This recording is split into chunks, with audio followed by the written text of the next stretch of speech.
అపోస్తలుడైన పౌలు ఎఫెసీయులకు రాసిన పత్రికలో 2వ అధ్యాయం 1వ వాక్యం,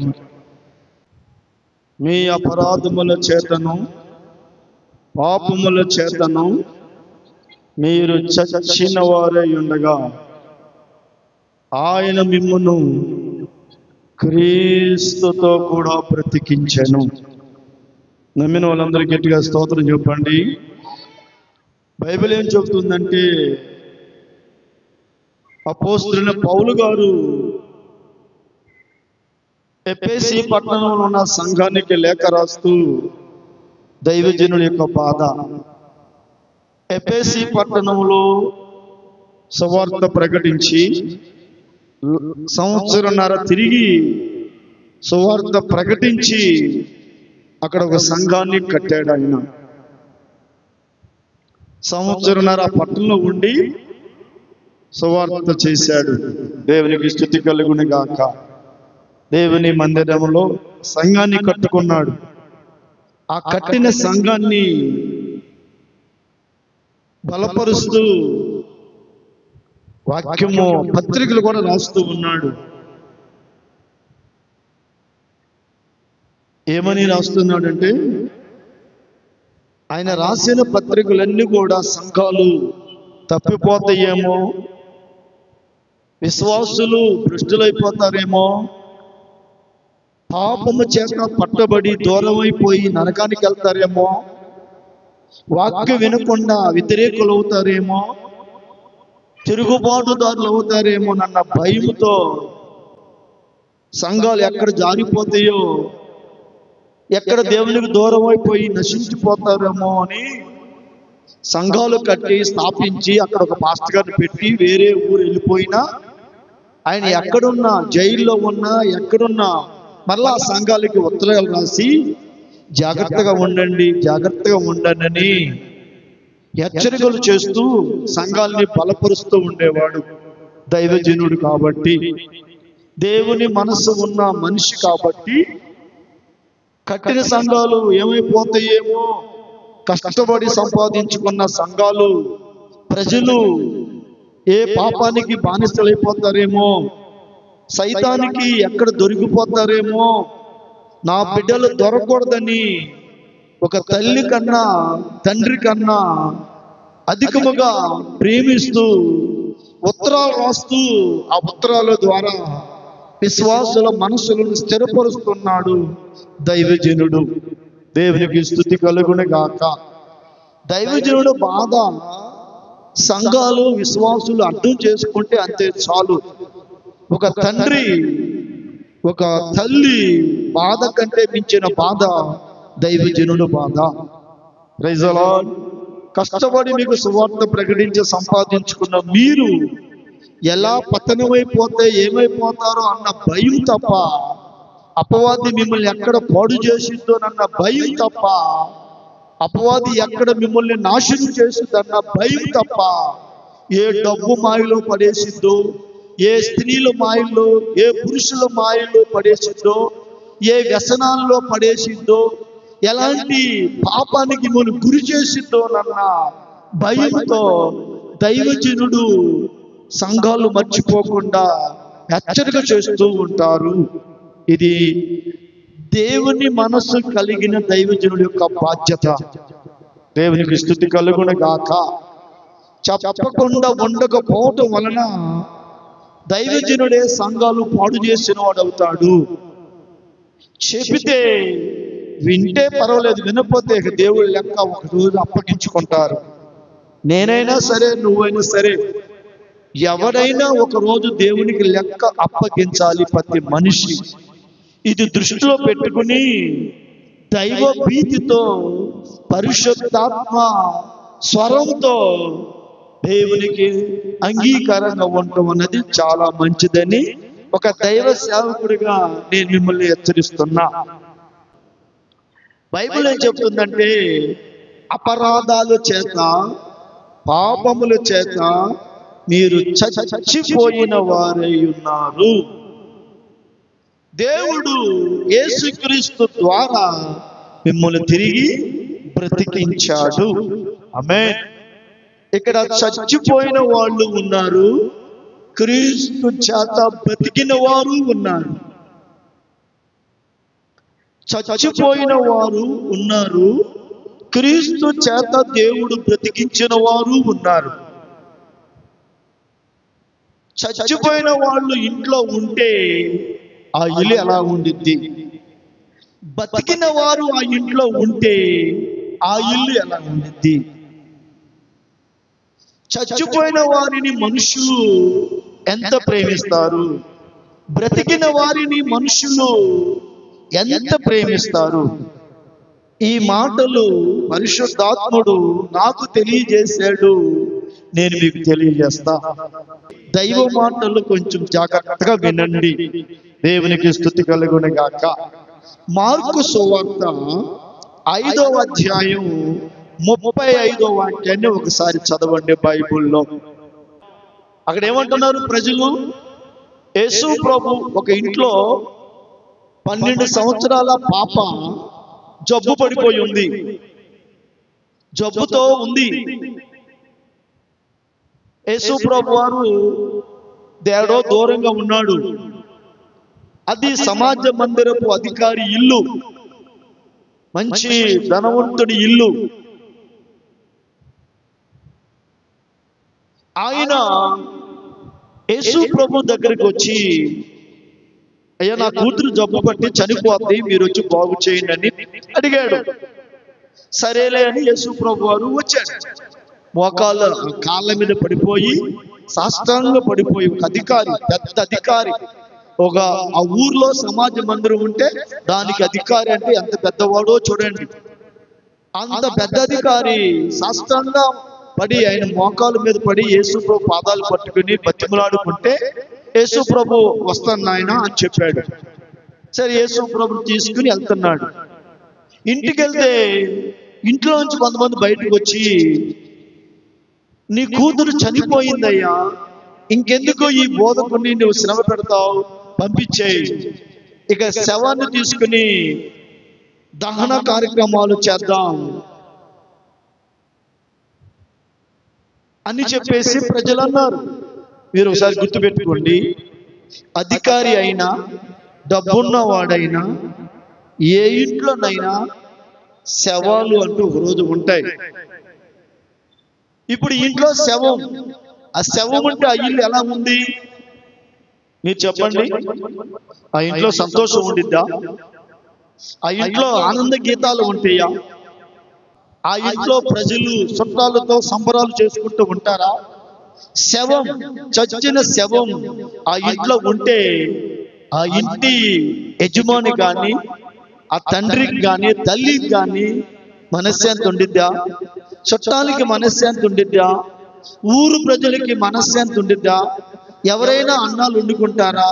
భోజనాలు వండుకుంటారా? ఆనందంగా తింటారా? ఈ శవం ఉంటే ఆ ఇంట్లో సంతోషం ఉండదు. ఇంట్లోనే కాదు, ఆ వీధిలో సంతోషం ఉండదు. ఆ వీధే కాదు, ఆ ఊరికే ఆనందం ఉండదు. ఆ ఊరు ప్రజలు పనులు మానుకుంటారు, ఆ ఊరు ప్రజలు తిండి మానుకుంటారు, ఆ ఊరు ప్రజలు ఇంట్లో వాళ్ళు ఏడుస్తుంటే వాళ్ళు వచ్చి ఏడుస్తారు. అందరి మనసులు ఏడుపుతో, బాధతో, కురుక్కిపోతూ, చిక్కిపోతూ, సమస్యలతో ఉంటారు. దేవునికి స్తుతి చెప్పండి. అంతే కదా, అంతే కదా.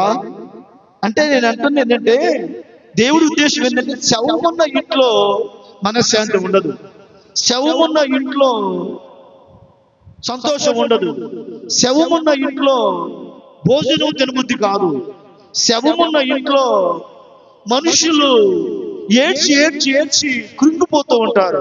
కొంతమంది అయితే శవాన్ని తీసుకెళ్ళిపోయినా కూడా ఒక వారం 10 రోజులు ఆ బెంగతో, ఆ భయముతో నలిగిపోతూ సిక్కుపోతూ ఉంటారు. తినమంటే తినరు, అదే గుర్తు చేసుకుని ఏడుస్తూ ఉంటారు. కనుక యేసు ప్రభు వచ్చి ఆ మాట చెప్పిన వాళ్ళని గద్దించి, ఈ ఏడ్చే వాళ్ళందరినీ బయటికి పంపండి అని బయటికి పంపించేసి ఆ ఇంట్లోకి వెళ్ళిపోయి, ఆ శవమున్న గదిలోకి వెళ్ళిపోయి ప్రార్థన చేసి ఆ బిడ్డను బ్రతికిస్తాడు. ఇప్పుడు బ్రతికిస్తే ఆ ఇల్లు ఎలా ఉండిద్ది? ఆ పిల్ల బ్రతికింది. లేచి మాట్లాడుతుంటే తండ్రి, తల్లి, కుటుంబం, బంధువులు, మిత్రులు, స్నేహితులు, ఊరు అంతా ఆనందంతో నిండిపోతుంది, సంతోషంతో నిండిపోతుంది. Praise the lord. చచ్చినప్పుడేమో ఏడుపు, బతికినప్పుడేమో ఆనందం. ఇది ఒకటి మీ మనసులో గుర్తుపెట్టుకోండి. రెండవది, లూకా సువార్త 7వ అధ్యాయం 12వ వాక్యంలో, నాయన అనే గ్రామంలో ఒక విధవరాలు కుమారుడు ఉంటే వాడు చచ్చిపోయాడు.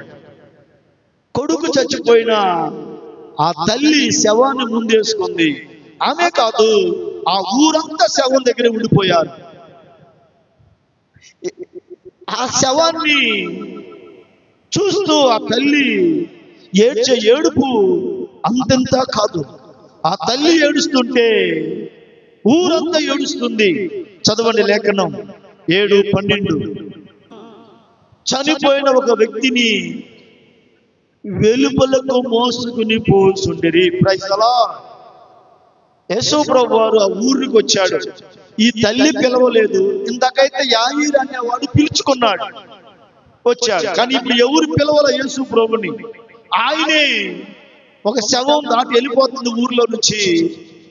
ఈ శవము వెళ్ళిపోతుంది, ఆ తల్లి ఏడుస్తుంది, ఊరంతా గలిబిలైపోతున్నారని యేసు ప్రభు పరిగెత్తుకు వచ్చేసి ఆ ఊరి గమని దగ్గర కూర్చొని ఆ శవాన్ని చూస్తూ ఉన్నాడు. ఏడుస్తున్న తల్లిని చూస్తూ ఉన్నాడు. ఊరు ప్రజలు చూస్తూ ఉన్నాడు. అందరిని చూసి జాలేసి ఆ పాడిని పుట్టి చనిపోయిన కుమారుని బ్రతికించి తల్లికిచ్చాడు. తల్లి ఓదార్చబడింది. కన్నీరు తగ్గిపోయాయి. ఆనందంతో నిండిపోయింది. ఊరంతా కూడా ఓ గొప్ప ప్రవక్త వచ్చాడని సంబరాలు చేసుకుంది. Praise the Lord. బిడ్డలారా, గుర్తుపెట్టుకో, శవం ఉంటే ఏడుపు, శవం లేకపోతే ఆ శవమే తిరిగి బతికితే ఆనందం, సంతోషం, పట్టరాని ఆనందం, చెప్పనాశక్యము కాని ఆనందం. ఇది గుర్తుపెట్టుకోండి.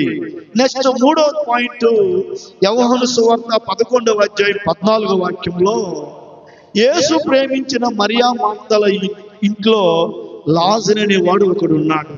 Praise the Lord. ఈ లాజరుకి జబ్బు చేసింది. వాళ్ళ అక్క మార్త యేసు ప్రభు కబురు పెట్టింది. యేసు ప్రభు పదే పదే ఈ ఇంటికి వెళ్తూ ఉండేవాళ్ళు.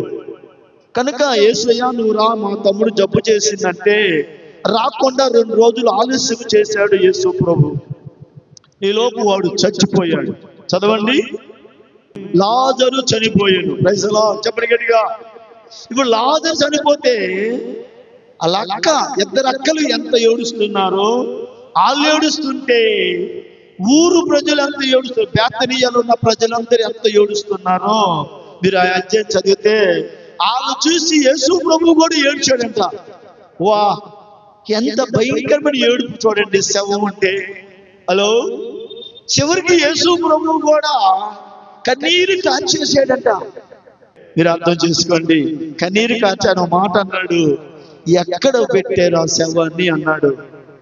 అప్పుడు శవాన్ని పెట్టిన స్థలం తీసుకెళ్ళి చూపిస్తే ఆ రాయి దొర్లించండి అని యేసు ప్రభు చెప్పాడు. దొర్లించాడు. లాజరు బయటికి రాని కాకేస్తే చనిపోయిన లాజరు, కుళ్ళిపోయిన లాజరు బయటకు వచ్చేసాడు. అందరు చూశారు. సంబరాలతో నిండిపోయింది. దేవునికి స్తోత్రం చెప్పండి. మీకు తెలుసా, చచ్చిపోయిన శవం బతికేసరికి అనేక ప్రాంతాల ప్రజలు పరిగెత్తుకుంటూ వచ్చారు ఈ వింత చూడటానికి కూడా. నేను అంటున్నా, ఈ 3 సందర్భాలు మీకు ఎందుకు నేను చదివించానంటే, వినండి, శవం ఉన్నప్పుడు ఆ ఇంట్లో ఎంత ఏడుపు, ఆ వీధిలో ఎంత దుఃఖం, ఆ వీధి ప్రజలు ఎలా ఉంటారు, ఊరు ప్రజలు ఎలా ఉంటారు. అదేంటంటే శవం ఉన్నప్పుడు ఏడుపు, ఆ శవం తిరిగి బ్రతికితే ఆనందం. Praise the Lord. ఒక కుటుంబం ఉంది.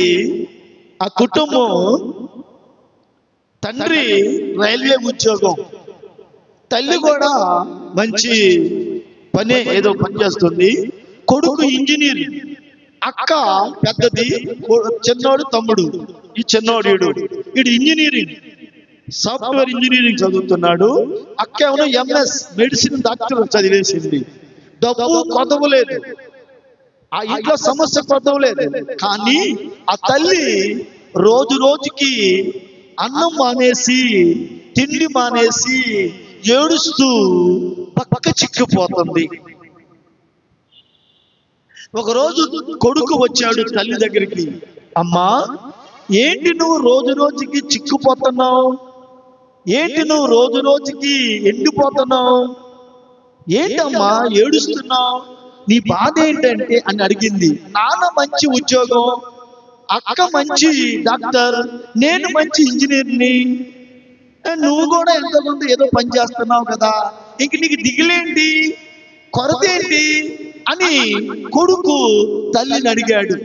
నీకు మాట చెప్తాను వినండి.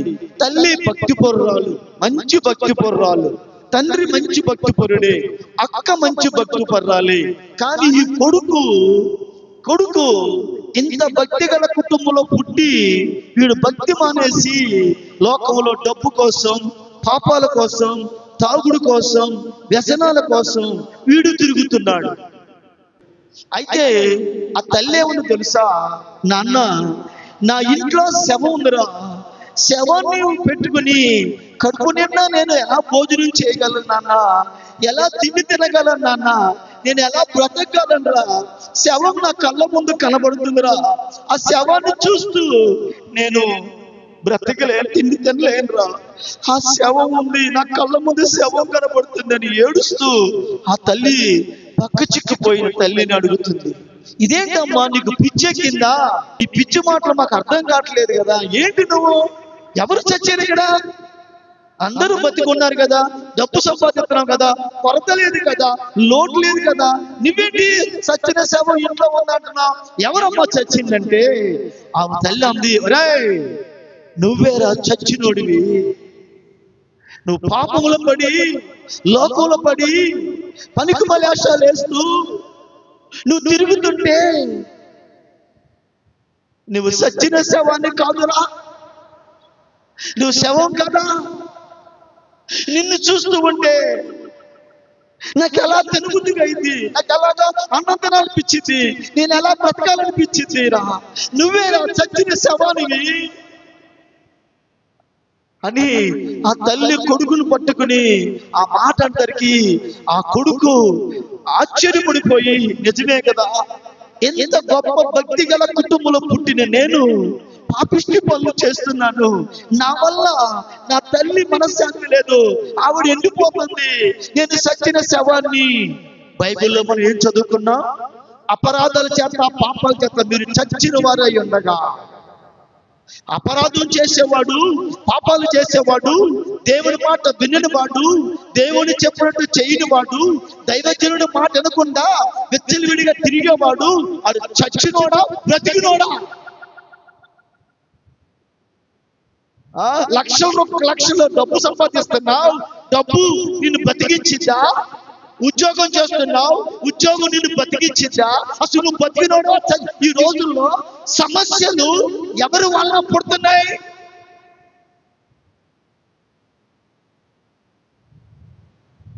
విశ్వాసులారా, మీరు చచ్చిన వాళ్ళ బతికిన వాళ్ళ? మీరు సంఘానికి వస్తున్నారు, చచ్చిన వాళ్ళుగా వస్తున్నారా, బతికిన వాళ్ళుగా వస్తున్నారా?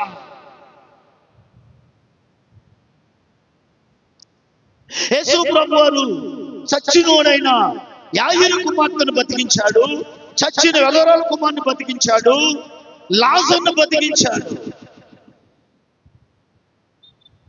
క్రైస్తవులైన మనము,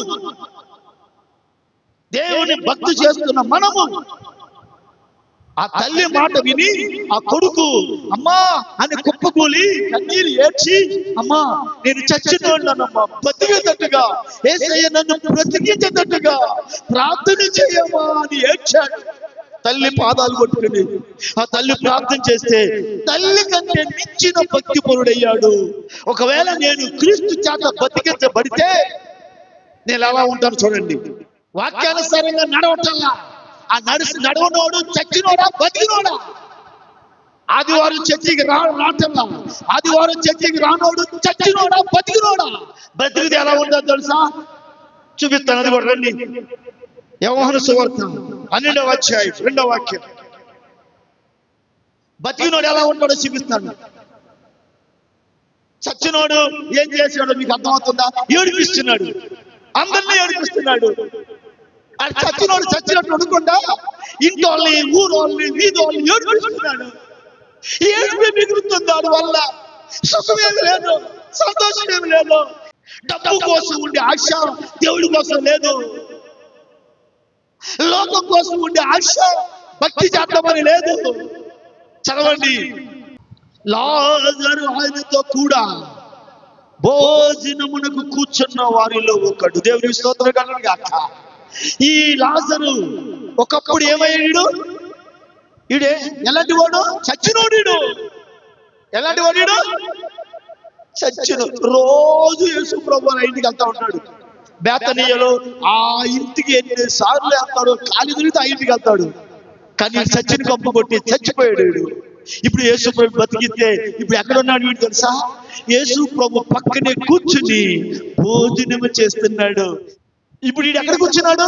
ఇంతకుముందు ప్యాకాట్ ఆడేవాడి దగ్గర కూర్చున్నవాడు, ఇంతకుముందు తాగుబోతుల దగ్గర కూర్చునేవాడు, ఇంతకుముందు సినిమాకి వెళ్ళేవాడి దగ్గర కూర్చునేవాడు, ఇంతకుముందు సీరియల్ చూసే దగ్గర కూర్చునేవాడు, ఇంతకుముందు వీధి కుర్రల్లో కూర్చునేవాడు, ఇంతకుముందు ఎక్కడ కూర్చునేవాడు?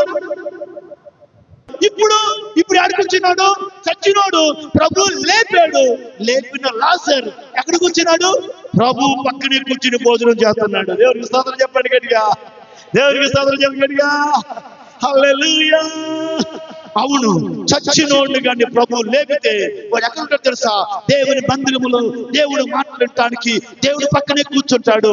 దేవుడితో కలిసి ఉంటాడు, దేవుడితో కలిసి భోజనం చేస్తాడు, దేవుడితో కలిసి తిరుగుతాడు, దేవుడితో కలిసి ఉంటాడు. దేవుడు వాడు దేవుడు కలిసి భోజనము చేసే గొప్ప శక్తి. హల్లెలూయా. ప్రకటన 3వ అధ్యాయం 20వ వాక్యం ఏమో తెలుసా? నా స్వరూపిని తలుపు తీసేవాడు అతనితో నేనును, నాతో అతడు భోజనము చేస్తాము. చచ్చినోడు బతికితే వాడు యేసయ్యతో కూర్చొని భోజనం తింటాడు. యేసయ్య ద్వారా బలం పొందుకుంటాడు, యేసయ్య ద్వారా శక్తి పొందుకుంటాడు, యేసయ్య కోసం బతుకుతాడు. రెండో మాట ఏముందో చూస్తాను రండి. యోహాను సువార్త 12:9 చదవండి. కాబట్టి యూదులను, సామాన్య జనులందరూ ఆయన అక్కడ ఉన్నాడని తెలుసుకొని యేసును చూచినట్లు మృతుల నుండి లేపిన లాజరును కూడా చూడవచ్చు. దేవునికి స్తోత్రంగా చెప్పండి గట్టిగా. ఇక్కడ ఏం రాయబడి తెలుసా? యూదులు, సామాన్య జనులు యేసు అక్కడ ఉన్నాడని తెలుసుకుని, ఇక్కడ బేతనీలో ఉన్నాడు తెలుసుకుని యేసును చూడటమే మాత్రం కాదు, అరే చచ్చిపోయాడు లాజరు, సమాధి లాజరుని లేపాడా? ఆ లాజరు ఎలా ఉంటాడు? చచ్చిపోయిన వాడు బతికాడు. అది ఎలా ఉంటాడో చూద్దాము, అది ఎలా ఉంటాడో చూద్దాము రండి. చచ్చిపోయిన వాడు బతికాడు ఎలా ఉంటాడు? చూడటానికి జనాలు వస్తున్నారు, వాడిని చూడటానికి జనాలు వస్తున్నారు. హలో, నిన్ను చూడటానికి జనాలు వస్తున్నారా? అంటే అర్థమేంటి? నువ్వు ఇంకా బతకలేదన్నమాట, నువ్వు ఇంకా బతకలా. ఇప్పుడు లాజరును చూడటానికి జనాలు వస్తున్నారు. ఏంటంటే లాజరులో ఉన్న గొప్ప, ఏంటంటే లాజరులో ఉన్న శక్తి, ఏంటంటే లాజరులో ఉన్న ఘనత. ఏం సాధించాడు లాజరు? ఆయన ఒక క్రికెట్ మ్యానా, లేదా ఆయన ఒక సినిమా యాక్టరా, లేదా ఆయన ఒక అద్భుతాలు చేసే వ్యక్తి ఆ చూడటానికి వస్తున్నాడు?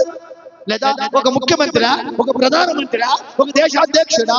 చూడటానికి జనాలు వస్తానికి ఏముందని జనాలు చూడటానికి వస్తున్నారు లాజరులో. అలా ఏముందని? చచ్చిపోయిన వాడు తిరిగి బ్రతికాడు. చచ్చిపోయిన వాడు ఎలా ఉంటాడు మనందరికి తెలుసు. తిరిగి బతికిన వాడు ఎలా ఉంటాడు చూడాలి. అది ఏం చేస్తాడు? అది పనులేంటి, వాడి నడకేంటి, వాడి మాట ఎలా ఉంటుంది, వాడి జీవితం ఎలా ఉంటుంది, వాడి యొక్క బ్రతికి ఎలా ఉంటుందో. చచ్చిపోయిన వ్యక్తిని బ్రతికించిన దేవుడిని చూసి, దేవుడే కాదు లాజరుని కూడా చూద్దాం పదండిరా. నేను అంటున్నా వినండి, మీరందరూ నిజంగా యేసు ప్రభు చేత బతికితే ఎంతమంది మిమ్మల్ని చూడటానికి వస్తున్నారు వినాలి. మీ క్యారెక్టర్ చూడటానికి వస్తున్నారు, మీ ప్రవర్తన చూడటానికి వస్తున్నారు, మీ జీవితాన్ని చూడటానికి వస్తున్నారు. అలా జనాలకి వింతగా ఉందా మీ జీవితం? జనాలకి విడ్డూరంగా ఉందా మీ జీవితం? లోకానికి వ్యతిరేకంగా ఉందా మీ జీవితం? లోకానికి వ్యతిరేకంగా ఉందా? ఆడు మళ్ళాగా ఉన్నారా? ఇది బతకలేంగిడు చచ్చినాడే అంటున్నారా?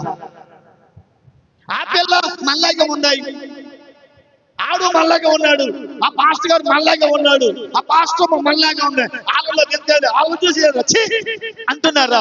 లేదురా, వాళ్ళు ప్రత్యేకత ఉంది. వాళ్ళు చచ్చిపోయి బతికారు, యేసు చేత బతికించబడ్డారు. పరిశుద్ధులు, దేవుని బిడ్డలు, నిజాయితీ ఉంది, సత్యం ఉంది, న్యాయం ఉంది, ధర్మం ఉంది. వాళ్ళలో దైవ శక్తి, దైవ భయం ఉంది.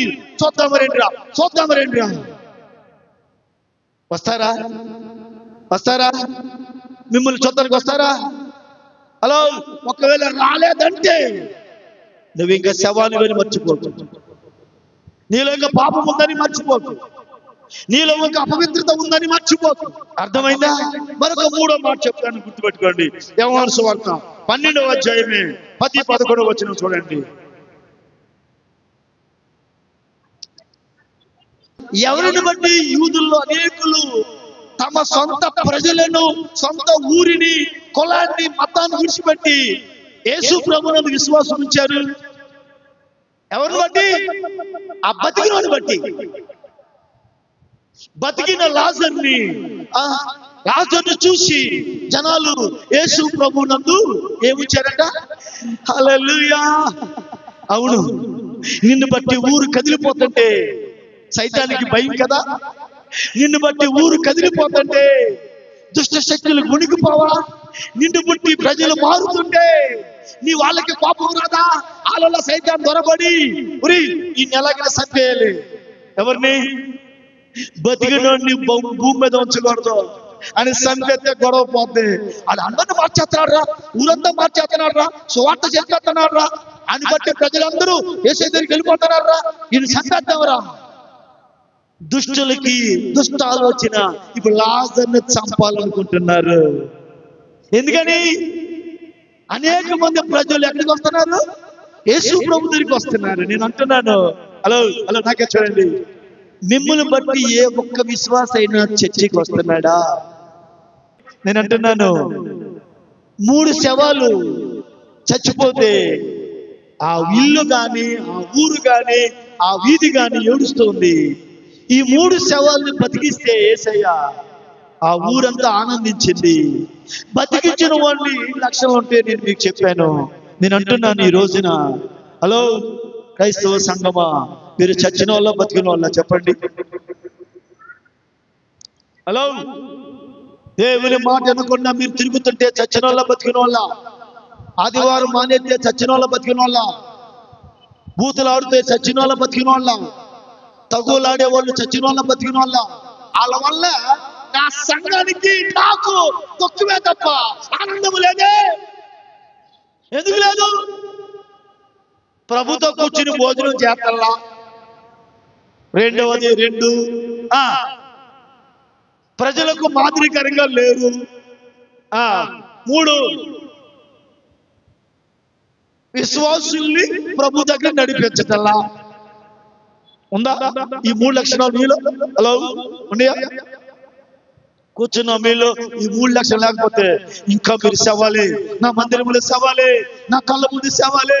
మిమ్మల్ని చూస్తుంటే అయ్యో అని ఆడవాళ్ళు చూస్తుంటే కానీ సంతోషం. ఆ తల్లి అంటుంది, రే ఇంట్లో సేవని పెట్టుకుని నేను ఎలా సుఖంగా ఉంటాను రా. ఈ రోజైనా సరే నువ్వు ప్రభు వైపు తిరిగితే నేను బతికిస్తాడా? ఈ రోజైనా సరే నువ్వు తండ్రి వైపు తిరిగితే ఆ తండ్రి నిన్ను బతికిస్తాడు. బతికించే దేవుడు మనకున్నాడు. హల్లెలూయా. కన్నీరు కాచు, అడుగు, నా యేసయ్య వస్తాడు, చచ్చిన కొడుకుని బతికిస్తాడు. యాయీరు కుమార్తెను తీసుకెళ్తే బతికించాడు. వెధవరాల కుమారుని ఆ తల్లికి బతికించి ఇచ్చాడు. లాజర్ని బతికించి అక్కజనులకు ఇచ్చాడు. నిన్ను బతికించలేడా? నీ ఇంటిని బతికించలేడా? నీ కొడుకులను బతికించలేడా? నీ కూతుర్లు బతికించలేడా? నువ్వు కన్నీరు కారిస్తే, ఏడిస్తే, నువ్వు మొరపెడితే బతికిస్తాడు.